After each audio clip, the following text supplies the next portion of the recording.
நண்பர்களே, எங்களுடைய immigration lower Yogaraja Jayakanth அண்மையிலே யாழ்ப்பாணத்திற்கு சென்று வந்திருக்கின்றார். தற்போதைய யாழ்ப்பாணத்தினுடைய நிலைமைகள் என்ன, அங்கு என்ன நடைபெறுகின்றது, மக்களுடைய மனநிலை என்ன, இந்த விடயங்கள் தொடர்பாக அவரோடு நான் கேட்டு தெரிந்து கொள்ளலாம் என்று நினைக்கின்றேன். வணக்கம் லோயர்.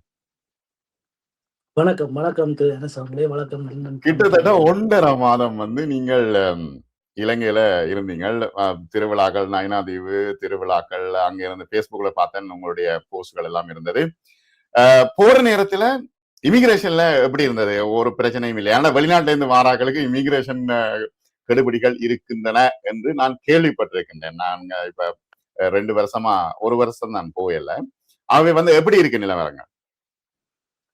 இல்ல உண்மையிலே அப்படி ஒன்றும் இல்ல. அதாவது இப்ப என்னன்னு சொன்னா, இப்ப எங்களுக்கு பிரித்தானிய பிரஜைகளாக இருக்கிறவர்களுக்கு இப்ப விசாவுக்கான விண்ணப்ப கட்டணம் நீக்கப்பட்டிருக்கின்றது. அப்படியா? நாங்க அதாவது அவர்கள் விசாவுக்கான விண்ணப்ப கட்டணம் செலுத்த தேவையில்லை. ஆனால் விசா கட்டாயம் எடுக்கணும். இடிஏ விசா எடுத்தே ஆகணும். இதுல எனக்கு ஒரு விளக்கம் வேணும். இப்ப இங்க ஆன்லைன்ல புக் பண்ணி எடுக்கிறதா அல்லது அங்க போய் அரைவல் எடுக்கிறதா? அங்க எடுக்கிறாது. இப்ப அரைவல் எடுக்கலாம் இல்ல. ஒன்றுமே செய்யலாது. இவர்கள் இங்கே தான் எடுத்துட்டு போகணும். அப்போ இங்கே ஆன்லைன்லேயே அப்ளை பண்ணி அது உடனே வேற ஒரு 72 ஹவர்ஸ்ன்னு சொல்லுவார்கள். ஆனால் ஒரு வித்தின் ½ அன் ஹவருக்குள்ளேயே வந்துடும் விசா. அப்போ அந்த விசாவை அவர்கள் எடுத்து அப்ளை பண்ண பிறகு அவர்கள் ஒன்றும் பிரிண்ட் பண்ணி கொண்டு போகணுமென்ற எந்த தேவையும் இல்லை. அவர்கள் தங்களுடைய பாஸ்போர்ட்டை கொண்டே அங்கே இமிக்ரேஷன் கவுண்டரில் கொடுத்த உடனே அவர்கள் ஸ்கேன் பண்ணக்குள்ளே அவைக்கு தெரியும் நாங்கள் விசா எடுத்துருக்கணும்னு சொல்லி அவை 30 டேஸ் அவர்கள் எங்களுக்கு விசா ஸ்கேன் பண்ணி தருவினும். இப்போ 30 நாட்கள் நாங்கள் அங்கே தங்கி நிற்பதாக இருந்தால் எங்களுக்கு விசா தொடர்பான எந்த செலவும் இருக்காது. நாங்கள் சாதாரணமாக எங்களுடைய பயண ஆயத்தங்களை பயண ஒழுங்குகளை மேற்கொள்ளலாம். ஆனால் அதற்கு மேலே 30 நாட்களுக்கு மேலே நிற்பதாக இருந்தால் மிகவும் ஒரு சிக்கலான சூழ்நிலை ஒன்று இருக்கிறதுக்கு தற்பொழுது நான் இதற்கு முன்னே ஆண்டுகளில் செல்லும் பொழுது அது கொஞ்சம் இலகுவாக இருந்தது. தற்பொழுது அது அவருடைய சிஸ்டத்தில் ஏதோ பிரச்சனைன்னு சொல்லுகிறார்கள். என்னென்றால் ஆன்லைன்லேயே நாங்கள் எக்ஸ்டென்ஷனுக்கு அப்ளை பண்ணலாம். அந்த வசதி போன நேரம் நான் அப்படிதான் அப்ளை பண்ணினேன். ஆன்லைன்லேயே நாங்கள் எக்ஸ்டென்ஷனுக்கு அப்ளை பண்ணலாம். அப்ளை பண்ணினால் பிறகு அவர்கள் என்ன செய்வார்கள் சொன்னால் எங்களுக்கு ஒரு லிங்க் அனுப்புவார்கள். எங்களுடைய விண்ணப்பம் ஏற்றுக்கொள்ளப்பட்டிருக்கின்றது, நீங்கள் அதற்குரிய கட்டணத்தை செலுத்த சொல்லி. அப்போ நாங்கள் ஆன்லைன்லேயே பே பண்ணி விட்டால் எங்களுக்கு விசா வந்துடும். இது சாதாரணமாக நடந்த விடயம். ஆனால் இந்த தடவை என்னன்னு சொல்லி சொன்னால், அவ்வாறு நான் ஆன்லைன்லேயே அந்த எக்ஸ்டென்ஷனுக்கு அப்ளை பண்ண பொழுது எனக்கு கிடைக்கவில்லை. அதாவது அந்த பேமெண்ட்டுக்கான லிங்க் கிடைக்கவில்லை. நான் ஆகஸ்ட் 12ஆம் தேதி எனது திரும்பி வர பயணத்தை மேற்கொள்ள வேண்டும். 10ஆம் தேதி வரை வரவில்லை. அப்போ நான் ஒன்றும் செய்ய முடியாது. அப்போ இனி நேராக தான் போகணும் என்று சொல்லி போட்டு நான் உடனடியாக கொழும்பு சென்று பத்திரமுடியில் இருக்கின்ற குடியுறவு திணைக்கள அலுவலகத்துக்கு சென்று கூறிய போது அவர்கள் ஓகே, அது பிரச்சனை இல்லை தாங்கள்னு சொல்லி பாஸ்போர்ட்டை வாங்கி எங்களை டீட்டெயிலாம் எழுதி போட்டு போனார்கள். கிட்டத்தட்ட 3.5-4 மணித்தியாலம் நான் அடுத்த நாள் அதிகாலை பயணத்தை மேற்கொள்ளணும். அதுக்கிடையில் நான் ஒரு ஏதாவது சாமான் வாங்குறேன்னா வாங்குறதுக்கு எனக்கு நேரமும் இல்லை. 3-4 மணித்தியாலம் அங்கேயும் இங்கேயும் குட்டி போட்ட நாய்மாவில் அலைந்து திரிந்தால் அங்கே அவர்கள் அதை அங்கே பாஸ்போர்ட் அங்கே போயிட்டு இங்கே போயிட்டுன்னு சொல்லி சும்மா சொல்லிக்கொண்டு திரிகிறாருடைய எந்த விதமான ஒரு இதுவும் இல்லை. இது நான் ஒரு இலங்கையில் பிறந்த இலங்கை பிரஜையாக இருந்த ஒரு ஆள் என்ற ரீதியில எங்களுக்கு இது கொஞ்சம் ஜீரணிக்கக்கூடியதாக இருந்தாலும் எங்களுக்கு பழக்கம் தானே, இப்படிதான் செய்வாங்க, சாதாரணம் தானே என்று சொல்லி கொஞ்சம் இருந்தாலும் இவ்வளவுக்கும் எனக்கு சிங்கள மொழியில் உரையாட தெரிஞ்சிருந்து கூட இவ்வளவு பிரச்சனையாக இருந்தது. அங்கே மிக அதிக அளவான சுற்றுலா பயணிகள், வேற ஐரோப்பிய, அமெரிக்க, பிரித்தானிய நாடுகளைச் சேர்ந்த சுற்றுலா பயணிகள் பலர் வருகை தந்திருந்தார்கள். அவருடைய பாஸ்போர்ட்களும் இதே போல நீண்ட ஒரு காலதாமதம், நீண்ட ஒரு வெயிட்டிங் அங்கே இருக்க வேண்டியிருந்தது. சிலர் போய் அந்த அதிகாரிகளோடு முரண்பட்டு கொண்டிருந்தார்கள். I'm a British citizen, I'm a USA, how can you hold my passport அப்படின்னு சொல்லி அவர்களோடு பாடப்பட்டு கொண்டிருந்தார்கள்.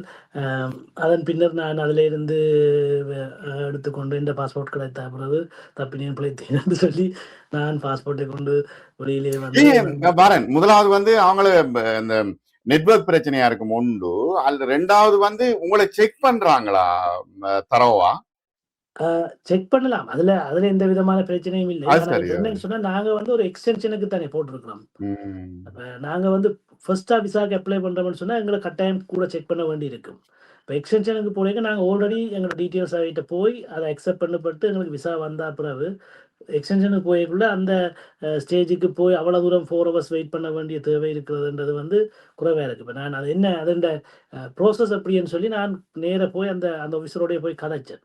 என்னன்னு சொன்னா, எனக்கு தெரிஞ்ச ஒரு என்னுடைய அ பாடசாலையிலே எனக்கு பின்னுக்கு படிச்ச என் நண்பர் இருந்தவர். அவர் வந்து ஒரு இமிகிரேஷன் ஆஃபீசர். அப்ப நான் அதுக்கப்புறம் அவருக்கு ஃபோன் பண்ணி கேட்டேன். "என்ன தம்பி என்ன இப்படி பிரச்சனையா இருக்குன்னு?" சொல்லி அவர் பொறுங்கண்ணா நான் கதைக்கிறேன்னு சொல்லி போட்டு ஒரு அலுவலரோட கதைச்சு என்ன சொன்னார், "என்னால போய் சந்திங்கன்னு" சொல்லி. அப்ப அவர்ட்ட போனால், அப்ப அவர்தான் அவர் ஒரு நான் நினைக்கிறேன் சிரேஷ்ட ஒரு அதிகாரி என்று நினைக்கிறேன். அவர்தான் என்ன செய்றாருன்னு சொன்னா, அந்த விண்ணப்பங்கள ஆத்தரைஸ் பண்றாரு எல்லாம் செக் பண்ணி. ஓகே. ஆத்தரைஸ் பண்ண செக் பண்ண அப்புறம் அவர் அந்த ஃபைலுக்குள்ள அந்த அப்ளிகேஷனையும், பாஸ்போர்ட்டையும் இன்னொரு இடத்துக்கு அனுப்புறார். அனுப்பினால் அவர் அங்க போயிட்டு அத அங்க வச்சு போட்டு அங்க அவர்கள் தெரியும் தானே. அவர் ஒரு அது இங்க ஒரு சைட்ல இருக்கும். அவர்கள் ஃபோன் காய்ச்சி கொண்டிருப்பார்கள். வேற வேலை பார்த்துக் கொண்டிருப்பார்கள். அப்புறம் போய் யாரும் போய் கேட்கக்குள்ள அதுக்குள்ள தேடி கொண்டு எடுப்பார்கள். எடுத்து அத சைன் பண்ணி போட்டு குடுத்துட்டு அப்புறம் அடுத்த வேலை. அவ்வாறு தான் அவர்களுடைய அந்த நடைமுறை இருந்தது. அப்ப நான் அதுக்கு வெளியில வந்த அப்புறம் என் நண்பரோட கதைச்சேன். அ எல்லாமே மாற்றம் அடைஞ்சிருக்குது. புதிய அரசாங்கம், புதிய திட்டம் எல்லாம் வந்து எல்லாம் சரியா நடக்குதுன்னு சொல்லி வெளியில ஒரு ஒரு ஒரு ஒரு பிரமை ஒண்ணு இருந்தாலும் கூட, எனக்கு அது இருக்கிற மாரி தெரியல. நான் போன இடத்துல இப்படியே போச்சுன்னு சொன்னா, இலங்கை எப்ப ஒரு நிலைமைக்கு வரப்போகுதுன்னு எனக்கு தெரியலன்னு சொல்ல, அப்ப அந்த நண்பர் சொன்னார், "அ எல்லாம் சரிதான் மச்சான். ஆனால் ஒன்று என்னன்னு சொல்லி சொன்னால், வேலை செய்ற அதிகாரிகளும், அங்க இருக்கிறவர்களும் வந்து பழைய ஆட்கள் தான். அவர்கள் தங்களுடைய அரசாங்கம் பெற வேண்டும் என்ற ஆதங்கத்தில் இருப்பவர்கள். ஏன்னா அவர்கள் அப்படி இருந்தா தான் இவர்கள் இப்படி இருக்கலாம். இந்த அரசாங்கத்தோடு அவர்கள் முட்டி மோத முடியாது. அப்போ முடிஞ்ச இடங்கள் எல்லாத்திலேயும் இந்த அரசாங்கத்துக்கு கெட்ட பேர் ஏற்படுத்துவதில் மும்முரமாக இருப்பார்கள். அப்ப அதுல வந்து அவ்வாறான சம்பவங்கள் இருக்கும் என்று சொல்லி இப்ப அவர் இது குறிப்பிட்டார். வந்து அதிகாரிகளோட அசண்டையினமே தவிர வேற பிரச்சனை ஒன்றும் இல்லை இல்லையா? இல்ல. இது அதான் என்னன்னு சொன்னா, இப்ப இது ஒரு அதாவது ஆன்லைன்லயே விண்ணப்பித்த ஒருவருக்கு அந்த ஆன்லைன் சிஸ்டத்திலே பிழை. அது ஆற்ற பிழை, விண்ணப்பித்தவற்ற பிழை அல்ல. அந்த விண்ணப்பத்தை ஏற்றுக்கொண்ட அந்த நிறுவனத்தினுடைய பிழை. அதை சரிப்படுத்த முடியவில்லை. சரி, சரிப்படுத்த முடியாவிட்டாலும், அவ்வாறானவர்கள் வருகின்ற விண்ணப்பங்களை மிக விரைவாக பரிசீலித்து, அவர்களுக்கான விண்ணப்பங்களை பரிசீலிக்கிறதற்கு ஒரு விசேட காரியாலயம் அல்ல விசேட அலுவலகம் செயற்பட வேண்டும். அவ்வாறு செயற்படவில்லை என்று சொன்னால், அந்த அந்த சுற்றுலா பயணிகள் அது தொடர்பாக இலங்கையினுடைய முக்கிய வருமானமே சுற்றுலாத்துறை. அந்த சுற்றுலாத்துறையினுடைய அந்த வருமானம் இப்ப ஒரு நபருக்கு இவர்கள் செய்ற வேலை, அந்த நபர் போய் தன்னை சூழ உள்ளவர்களுக்கு சொல்லுவார், "இலங்கைக்கு போகாத. அங்க போனா இப்படியெல்லாம் பிரச்சனை இருக்கு." என்று சொல்லி சொல்லுவார்கள். அப்ப என்ன நடக்கும்னு சொன்னா, இலங்கைக்கு வருகின்ற சுற்றுலா பயணிகளின் எண்ணிக்கை தான் வீழ்ச்சி அடையும். அப்போ ஒரு அதிகாரி அல்லது ஒரு ஒரு அதிகாரி ஒரு நபருக்கு எதிராக செய்கின்ற வேலை அல்ல அவருக்கு செய்யாம விடுகின்ற வேலை, இலங்கையினுடைய வருமானத்தில் எவ்வளவு தூரம் பாதிக்கும் என்பதை வந்து விளங்கிக் கொள்ளக்கூடிய சூழ்நிலையில் அவர்கள் இல்லை. அதுதான் அங்கே இருக்கிற நிலைமை. இப்ப ஓகே, இது ஒரு பக்கம். யாழ்ப்பாணத்துல வந்து புதிய அரசாங்கத்தை பற்றி என்ன நினைக்கிறார்கள்? மீனிங் இந்த என்பிபி அரசாங்கம் தொடர்பாக என்ன நினைக்கிறார்கள்? நீங்கள் பல மட்டங்களோடு பேசி இருப்பீர்கள் இல்லையா? இதுல அதான் பொதுவான விஷயம் என்னன்னு சொல்லி சொன்னால், இப்ப அ அரசாங்கம் மாறி இருக்கின்றது. அதிகாரிகள் மாற்றப்படவில்லை. அதுதான் அங்க எல்லா இடத்திலயும் பொதுவா இருக்கிற பிரச்சனை. அப்ப அவர்கள் என்னவென்று சொல்லி சொன்னால், அந்த மக்களுக்கான சேவையை வழங்குவது, தாங்கள் மக்களிடம் சம்பளம் பெற்று அரசாங்கத்தினுடைய மக்களுடைய வரியிலே தான் தங்களுக்கு சம்பளம் பெறுகின்றது. தாங்கள் இருக்கின்ற கதிரையில் இருந்து கொண்டு மக்களுக்கு சேவை செய்ய வேண்டும் என்ற சிந்தனையில் இருப்பவர்கள் மிக மிக குறைவானவர்களாக இருக்கிறார்கள்.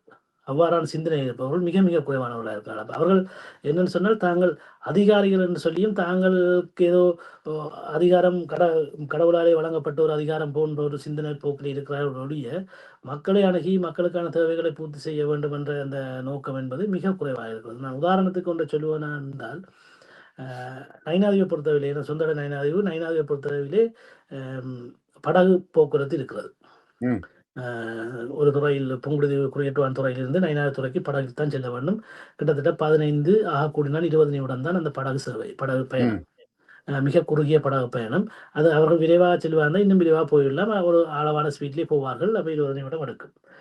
அங்கே 2 பிரதானமான பிரசித்தி பெற்ற சுற்றுலா தலங்களை கொண்ட 2 ஆலயங்கள் இருக்கின்றது. ஒன்று பௌத்த ஆலயம், அ அடுத்தது நாகபூஷணி அம்மன் ஆலயம், இந்து ஆலயம்.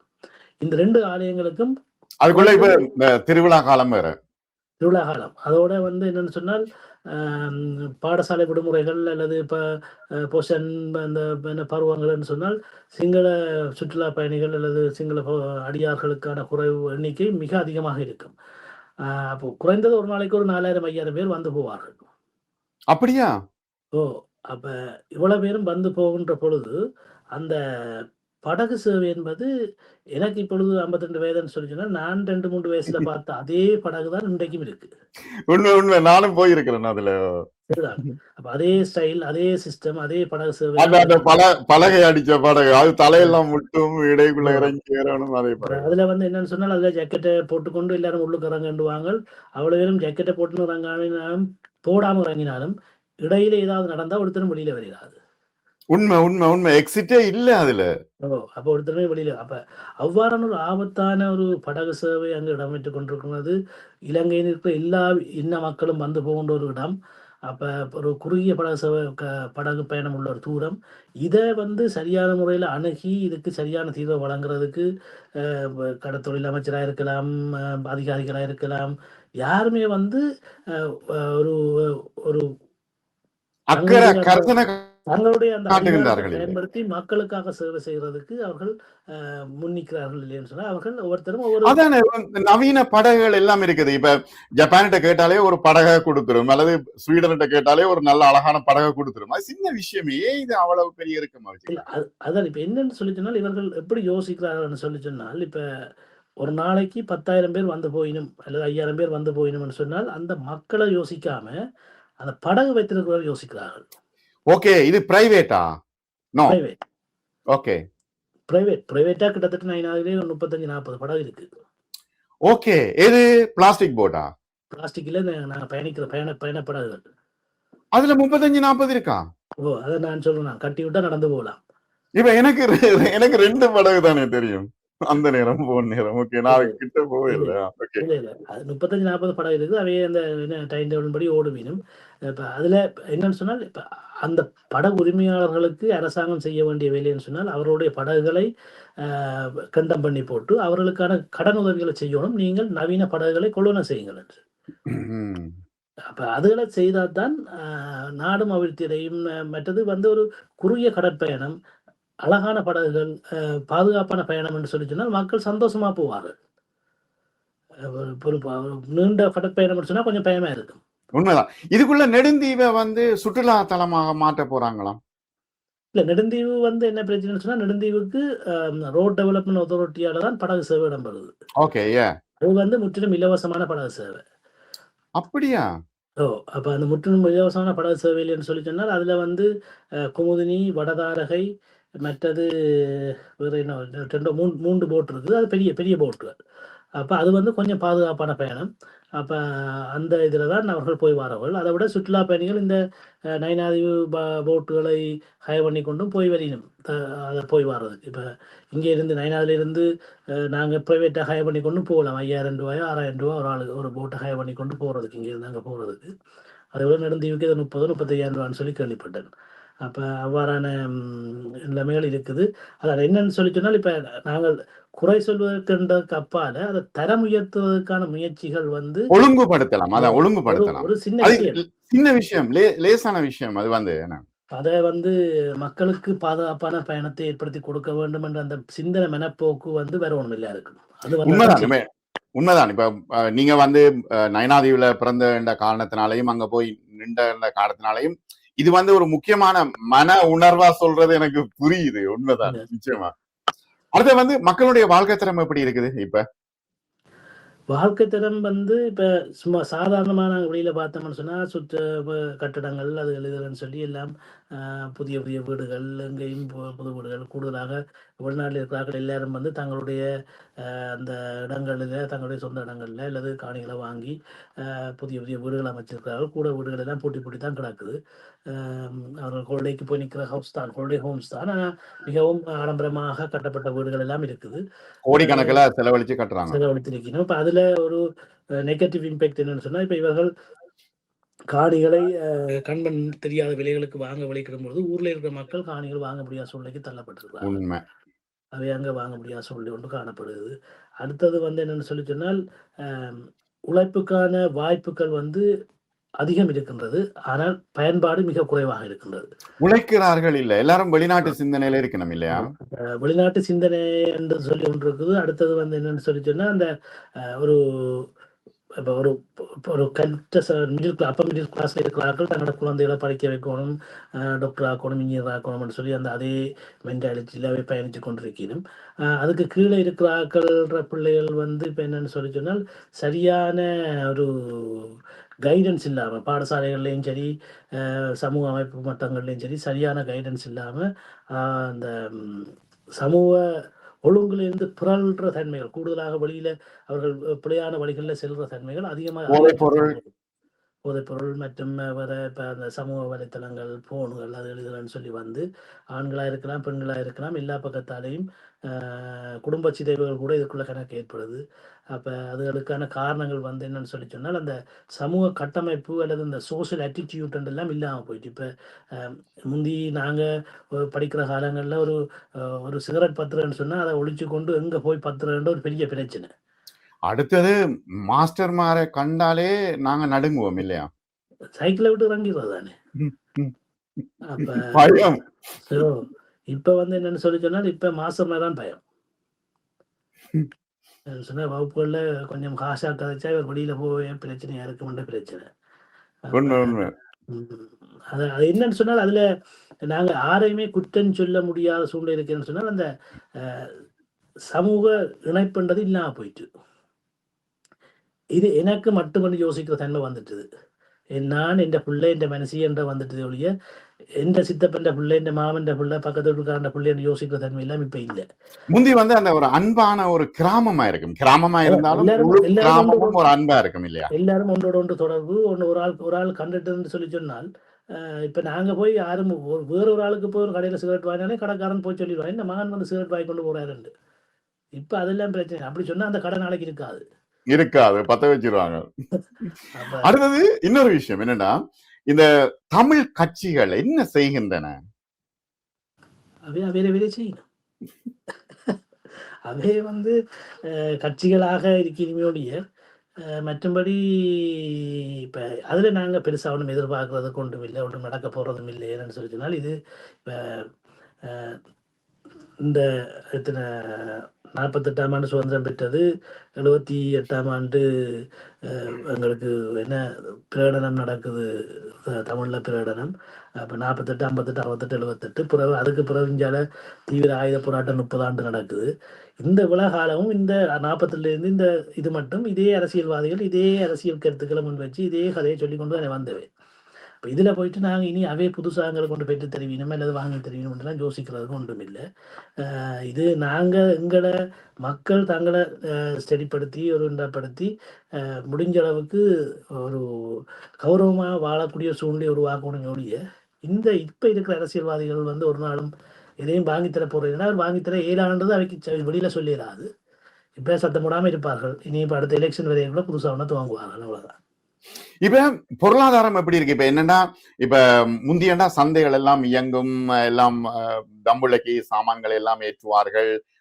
கிளிநொச்சி சந்தை, சுண்ணாம் சந்தை, பெரிய திருநெல்வேலி சந்தை பெரிய கலகலப்பா இருக்கும். இப்போ அப்படி பொருளாதார ஏற்றுமதிகள் இருக்கா? கொழும்பு பக்கத்துல இருக்குது. அதாவது தமிழ்ல மார்க்கெட்டுக்கும் யாழ்ப்பாணத்துல இருந்து மரக்கரை போற சூழ்நிலை இருக்குது. அதே நேரம் தமிழில் இருந்து யாழ்ப்பாண மார்க்கெட்டுக்கு மரக்கரை வர சூழ்நிலையும் காணப்படுது. பொருளாதாரம் என்றது வந்து மக்கள் ஆர்வமாக செயற்பட்டு கொண்டிருந்தாலும் கூட விவசாயத்துல நம்பிக்கை வைத்து விவசாயத்தில் ஈடுபடுகின்ற எண்ணிக்கை மிக கடுமையாக வீழ்ச்சி அடைஞ்சிருக்குது. குறைவா? கடுமையாக வீழ்ச்சி அடைஞ்சிருக்குது. இப்ப விவசாய காணிகள் எல்லாம் வந்து குடிமனைகளாக வீட்டு குடிமனைகளாக மாற்றமடைஞ்சு கொண்டு வருது. ஏன்னா காணிகளின் விலைகள் அந்த அளவுக்கு உச்சமாக போயக்குள்ள இப்ப திருநெல்வேலி, கொக்குவில், மிக வளமான மாநிலங்களை கொண்ட பகுதிகள். இந்த பகுதியில் இருக்கிற காணிகள் விவசாய காணிகள் இருந்த காணிகள் இப்போது எல்லாம் குடிமனைகளுக்கான விற்பனைகளாக மாற்றம் அடைஞ்சு கொண்டிருக்கு. என்னன்னு சொன்னா அவனுக்கு விவசாயம் செய்யறதை விட இந்த காசை காணியை வித்து போட்டு காசை வாங்கி பேங்க்ல போட்டா சும்மா இருக்கலாம். அந்த அளவுக்கு காணிகளோட விலைகள் அதிகரிச்சிருக்குது. அதே நேரம் அடுத்த ஜெனரேஷன், அதாவது தகப்பன் வழியில செய்யப்பட்ட இந்த தொழில்களை தொடர்ச்சியாக பிள்ளைகள் முன்கொண்டு செல்றது, விவசாய நடவடிக்கையில் ஈடுபடுறதில் அவர்கள் பின்னிக்கிறார்கள். அவர்கள் அதில் ஆர்வம் காட்டுறது சரியான குறைவாக இருக்குது. அப்போ அந்த சூழ்நிலை காரணமாக அவர்கள் தொடர்ச்சியாக விவசாய நடவடிக்கையில் ஈடுபடுறது பிரச்சனையாக இருக்குது. கடல் தொழில்களை பொறுத்தவரை பார்த்தீங்கன்னு சொல்லி சொன்னால் கூடுதலாக கடல் அட்டை மேலே பிடிக்கிறது ஈடுபடுறாக்குற எண்ணிக்கை மிக அதிகமாக இருக்குது. கடல் அட்டை எக்ஸ்போர்ட் பண்றது எக்ஸ்போர்ட். இப்போ அதில் பார்த்தீங்கன்னா பண்ணை கடற்கரையில் இருந்து இப்படி பார்த்தீங்கன்னு சொன்னால் எங்கே பார்த்தாலும் இந்த கடல் அட்டையக்கூடிய அந்த ஹட்ஸ், அந்த கொட்டல்கள் கணக்கு நியாயமாக இருக்கும். அதே போல் மீன்பிடியில் பார்த்தீங்கன்னு சொன்னால் கூடுதலான ஆட்கள் நண்டு பிடிக்கிறது தான் கூடுதலாக ஆர்வமாக இருக்கிறார்கள். என்றால் அதுதான் விலை உயர்வான பொருட்களாக இருக்கிறது. இப்போ தான் நைனாதேவி கடலை சுற்றி வர கடல் இருந்தாலும் நைனாதே மீன் வாங்கிடாது, நண்டு வாங்கலாம். ஏன்னா அங்கே இருக்கிற வேலை நண்டு தான் பிடிப்பினும், எங்கேயாவது 1-2 பேர் தான் மீன் பிடிப்பினும், எப்பயாவது இருந்தால் மீன் வேலை. அப்போ அவ்வாறான ஒரு சூழ்நிலை காணப்படுதுன்னு சொன்னால் இப்போ வருமானத்தை நோக்கிய நகர்வுன்றது அது பிழையும் இல்லை. வருமானத்தை நோக்கிய நகர்வுண்டு இருக்குது. அந்த நகர்வுன்றது வந்து ஒரு ஆரோக்கியமான நகர்வாக இருக்கணும். இப்போ ஜஸ்ட் நாங்கள் ஒரு வருமானத்தை கிட்டி கொள்ளணுமென்றதுக்கு அப்புறம் அந்த வருமானத்தை எப்படி நாங்கள் பயன்படுத்தணும், எப்படி சேமிக்கணுமென்ற தொடர்பான விடயங்கள் தெரிஞ்சிருக்கணும். அதற்கான அந்த கரிய கைடன்ஸுகள் இல்லை அதுக்கான அந்த ஆலோசனைகள் வழங்குறது அல்லது சமூக பொறுப்போட முந்தி வந்து சனசமல்யங்கள் இவ்வாறான செயற்பாடுகள் ஈடுபட்டது. இப்போ அது ஒன்றும் இல்லை. இப்போ கோஆபரேட்டிவ் ஈடுபட்டது அந்த நேரம் ஈடுபட்டது. அப்போ அதுகள் வந்து இப்போ இல்லாத சூழ்நிலையில் வந்து ஒரு சமூகம் வந்து என்ன சொல்றது, ஒரு யாரும் கட்டுப்படுத்த முடியாத ஒரு சமூகமாக மாற்றமடைஞ்சிச்சு. ஒரு தலைமைத்துவம் இல்லாத ஒரு சமூகமாக மாற்றப்பட்டு விட்டது. அது வந்து இப்ப நீங்க நாங்க போய் எதுவுமே சொல்ல முடியாது. இப்ப பெரிய ஒரு முக்கியமான விஷயம் நான் இதுல கட்டாயம் பதிவு செய்யணும் என்னன்னு சொல்லி சொன்னால், நாங்கள் சொல்லுவோம் சமூக இடைவெளின்னு சொல்லுவோம் அல்லது சந்ததி இடைவெளின்னு சொல்லுவோம். இப்போ ஒரு வேறு வித்தியாசமான ஒரு இடைவெளி வந்திருக்கின்றது. புலம்பெயர் மக்களுக்கும் புலம்பெயர் ஈழத்தமிழர்களுக்கும் ஈழத்திலே இருக்கின்ற தமிழர்களுக்கும் இடையிலே பெரிய ஒரு இடைவெளி வந்திருக்கின்றது. அது என்னன்னு சொல்லி சொன்னால், இப்போ நாங்கள் இங்கேருந்து போகிற ஆட்கள் நாங்கள் இவ்வளவு ஒரு விருப்பத்தோட ஆர்வத்தோட ஆசையோடு எங்களை சொந்தங்களை சந்திக்கணும், எங்களை ஊரை பார்க்கணும், எங்களை ஊருக்கு ஏதாவது செய்யணும், எங்களை அங்கே படிக்கிற பிள்ளைகளுக்கு எது செய்யணும்னு சொல்லி போனாலும் அங்கே இருக்கிறவர்கள் என்னன்னு சொல்லி சொன்னால், நீங்கள் எதுவுமே கேட்கக்கூடாது. என்ன செய்யறோம், எது செய்யறோம், எப்படி செய்யறோம்ன்ற பற்றி ஒன்றுமே கதைக்கக்கூடாது. காசை மட்டும் தரணும். காசை தந்துட்டு வேணும்னா காசையும் விரும்பினா தந்துட்டு போகலாம், இல்லாட்டி நீங்க தராம போனாலும் அதை பற்றி பிரச்சனை இல்லை. அப்ப என்னன்னு சொல்லி சொன்னால், அவர்கள் நேரடியாக எனக்கு ஒரு முன்னாள் ஆசிரியர் சொன்னார். என்னன்னு சொன்னா, ஒரு கோயில் சம்பந்தமான விஷயத்துல நிர்வாகத்தை பற்றி நீங்க கதைக்கிறாது, விரும்பினா காசை தாங்கட்டு. அப்ப இல்ல இது ஏன் வந்தது, இது ஏன் இப்ப ஒரு விஷயம் இருக்குது. நான் அன்றைக்கு ஒரு வீடியோ ஒன்று பார்த்தேன். வந்து ஒரு சாமத்திய வீடு ஹெலிகாப்டர்ல இருந்து பூத்தூரார், இங்க இருந்து கொண்டு போன ஒருத்தர் பூத்தூரார், நாம் யானையில தூக்கிட்டு வராரு ஒரு புள்ளைய. சாமத்திய வீடு நீங்க பார்த்திருப்பீங்க. அப்ப இது ஒரு அந்த இடமையே சோடிச்சு அவர்களுக்கு ஒரு வெறுப்பு மனநிலையை உருவாக்குறது புலம்பெயர் தமிழர்கள் தானே. நிச்சயமா இருக்குது. இப்ப என்னன்னு சொல்லி சொன்னா, நாங்க வந்து இப்ப ஒரு பானை சோத்துக்கு ஒரு சோறு பதம்ன்றது போல இவ்வாறான ஒரு சில நடவடிக்கைகளும் அங்க உள்ள மக்கள் மத்தியில ஒரு விரக்தியையும் விசனத்தையும் ஏற்படுத்துறதுல பிழையும் இல்லை. அதுவும் பிழையும் இல்லை. அது அப்படியான இருக்குது. இப்போ உதாரணத்துக்கு நாங்க போயிட்டு காசு இங்க இருந்து நாங்க காசை கொண்டு போய் அங்க மாத்தினா காசு கூட வரலாம். ஆனா செலவழிக்க வலிக்கிட்டோம்னு சொன்னா இங்க விட அங்க கூட செலவு உண்மை. ஆனால் அது வந்து அதை நாங்கள் சில நேரம் புரிஞ்சு கொள்றதும் இல்லை. ஆனால் என்னன்னு சொன்னா, இப்ப அது இவர்கள் தங்களுடைய அந்த தங்களுடைய இங்கே இருக்கிற தங்களுடைய வசதியை அங்க காட்டணும்னு சொல்லி போட்டு அளவுக்கு அதிகமாக செலவழித்து செயற்படுத்துறது உண்டு. அடுத்தது அங்கே இருக்கிற தங்களோட உறவுகளோட சேர்ந்து அவர்களையும் மகிழ்விச்சு தாங்களும் மகிழ்வாக இருக்கணும்ன்ற நோக்கத்தோட செய்யறதாகவும் நாங்கள் அதை மற்ற பக்கத்தாலையும் பார்க்கலாம். எது எப்படித்தான் இருந்தாலும் கூட என்னன்னு சொல்லி சொன்னா, இப்ப நாங்க இப்ப பார்க்கிறோம் இதே நிலைமையில முந்தி வெளிநாட்டு தொடர்புகளே இல்லாத காலத்திலேயும் திருமண நிகழ்வுகளா இருக்கலாம், இல்ல சாமத்திய நிகழ்வுகளா இருக்கலாம், சில இடங்கள்ல இப்படித்தான் பெரிய கோலாகலமா நடக்கிறது. ரோட்டு நீட்டுக்கு பந்தல் போட்டு இல்லாத லவுட் ஸ்பீக்கர் கட்டி பெரிய ஏற்பாடாக நடக்கும். அவர்கள் ஊர்ல பெரிய வசதியான ஆட்களாக இருந்தா எல்லாருக்குமே உடுப்படுத்தி கொடுத்து அப்படி எல்லாம் நடந்த காலங்களும் இருக்கு. எனக்கு இன்னும் ஞாபகம் இருக்குது. அப்ப அது வந்து அந்த ஒரு காலப்பகுதியில் அது நடந்ததுதான். அங்கத்தை வருமானம் அப்படி இல்லை. என்னன்னா அது உள்ளூர் பணக்காரர் செய்தா அது வேற மன உணர்வு. வெளிநாட்டில இருந்து வந்து செய்கிற ஆட்கள் செய்தா அது வேற மன உணர்வு, பகைமை மாறி வருது. அந்த பிரச்சனை தான் இப்ப பிரச்சனை. இப்ப என்னன்னு சொன்னா, அந்த 2 சமூகங்களுக்கு இடையிலே 2 இடங்கள்ல இப்ப நாங்க சொல்லுவோம் மலையக சமூகம் அல்லது யாழ்ப்பாண சமூகம் அல்லது கிளிநொச்சி சமூகம், முல்லைத்தீவு சமூகம்னு சொல்லி ஒரு காலத்துல அப்படி பிரிஞ்சிருந்து, இப்ப இன்னொரு வித்தியாசமான ஒரு பிரிவு வந்திருக்குது. புலம்பெயர் சமூகம், இலங்கை ஈழத்து சமூகம்னு சொல்லி அந்த மாதிரியான சூழ்நிலை வந்துட்டு. அப்ப இதுக்குள்ள என்ன முக்கியமான விஷயத்த நீங்க வடிவா பார்த்தீங்கன்னு சொன்னால், உள்ளூர் அமைப்புகள்லே வந்து இருக்கின்ற கட்டமைப்பு இடைவெளிகள். அதாவது அவர்களுக்கு சரியான கட்டமைப்புகள் இல்ல. வெளிநாட்டில இருக்கின்ற வசதி வாய்ப்புகள பெற்று எப்படி தங்களுடைய கிராமங்கள, இடங்கள அபிவிருத்தி செய்யணும்ன்ற கட்டமைப்பு இல்லாததால தான் இது நடக்குது. கட்டமைப்பு உள்ள இடங்கள் சரியா நடக்குது. எப்படின்னு சொன்னா ஆலயங்கள். ம். ம். ஆலயங்கள் எடுத்து பார்த்தீங்கன்னு சொன்னா, அங்க நிர்வாகம் இருக்குது. அதுக்கு ஒரு கட்டமைப்பு இருக்குது. அந்த நிர்வாகம் என்ன செய்யுதுன்னு சொன்னால், தங்கள ஊர் சார்ந்த மக்கள தொடர்பு கொண்டு, எங்களுக்கு மணிமண்டபம் கட்டணும், கோபுரம் கட்டணும், தேர் செய்யணும்னு சொல்லி வாங்கி, ஊர் முழுக்க உள்ள கோயில் எல்லாம் நல்லா இருக்கு. உண்மை, உண்மை, உண்மை, உண்மை. நீங்க சொல்ற சரி. ஏன்னு சொன்னால், அதுக்கு ஒரு கட்டமைப்பு இருக்கு. அந்த கட்டமைப்பு சரியான அளவுல அணுகுது, காச பெறுகுது, செய்யுது. ஆனால் ஊர்ல இருக்கின்ற குளங்கள தூர்வாருவதாக இருக்கலாம், அல்லது மரங்கள் நடுறதாக இருக்கலாம், அல்லது பாதைகள புனரமைக்கிறதாக இருக்கலாம், பாலங்கள புனரமைக்கிறதா இருக்கலாம். இதுகள செய்றதுக்கு செயற்படுத்துறதுக்கு போதுமான ஒரு பொது கட்டமைப்புகள் அங்க இல்ல. எல்லாம் சிதைஞ்சு போச்சுது. அதுல ஈடுபாடாக செயற்படுறதுக்கு, பொது நோக்கத்தோட செயற்படுறதுக்கு யாருமே தயார் இல்ல. இந்த சூழ்நிலையில வந்து அது அந்த பணங்கள், அதாவது வெளிநாட்டுல இருக்கிற மக்கள்ட தங்களுடைய சொந்தக்காரர்ட்ட அந்த காச எடுத்து தங்களிடத்த அபிவிருத்தி செய்றதுக்கு முடியாம இருக்கு. அடுத்து இன்னொரு விஷயம் ஒண்ணு கேள்விப்பட்டேன். என்னன்னா, வெளிநாட்டுல இருக்கிற ஆக்கள்ட காணிகளை வந்து அங்க கள்ளமா உறுதி எழுதி எடுத்துக் கொள்கின்றார்கள். அப்படியே தான் நடக்குதா? நீங்க கேள்விப்பட்டீங்களா?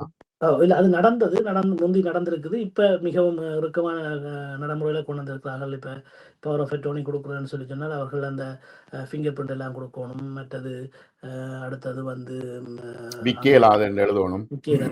அப்படிக்கான விஷயங்கள் எல்லாம் சட்டங்கள் கொண்டு வந்திருக்கிறார்கள். அப்ப அந்த சட்டங்கள் கொண்டு வந்தபடியா இப்ப நல்லா குறைவடைஞ்சிருக்குது. ஆனா நடந்திருக்குது. நான் என்னுடைய நண்பர்களும் சட்டத்தரணியா இருக்குது. அவரே சொன்னவர் சொன்னா, இதெல்லாம் நடந்த விஷயங்கள் தான் என்று சொல்லி. மிக நன்றி லோயர். இன்னும் பல விஷயங்களை நாங்கள் அடுத்த வாரம் பேசுவோம். இது தொடர்ந்து கொஞ்சம் பேசுவோம். இந்த சமூக விஷயங்கள் தொடர்பா பேசுவோம். மிக நன்றி உங்களுக்கு. யாழ்ப்பாண அனுபவங்களை பகிர்ந்து கொண்டமைக்கு நன்றி உங்களுக்கு. நன்றி நன்றி நன்றி நன்றி நன்றி தமிழ். தேங்க்யூ.